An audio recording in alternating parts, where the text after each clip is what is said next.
శ్రీ గురుభ్యో నమః. మురమల్ల శ్రీ వీరేశ్వర స్వామి వారి దేవస్థానం అనమాట. ఇక్కడ స్వామివారికి ప్రతినిత్యము కళ్యాణం జరుగుతుందన్నమాట. 365 రోజులు ప్రతిరోజు కూడా ఇక్కడ కళ్యాణం జరుగుతుందట.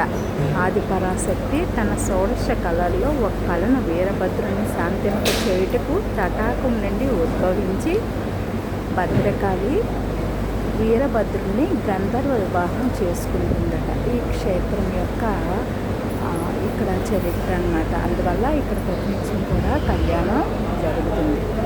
ఈ దేవస్థానానికి మేము ఈరోజు స్వామివారిని దర్శించుకోవడానికి మేము వచ్చామన్నమాట. మురమల్ల గ్రామం. స్వామివారి వీరభద్రుడు. ఓం నమః శివాయ. భద్రకాళి సమేత వీరభద్ర స్వామి అన్నమాట. ఇక్కడ స్వామి కొలువై ఉన్నటువంటి క్షేత్రం అన్నమాట. మురమల్ల క్షేత్రం. ఓం శ్రీ గురుభ్యో నమః.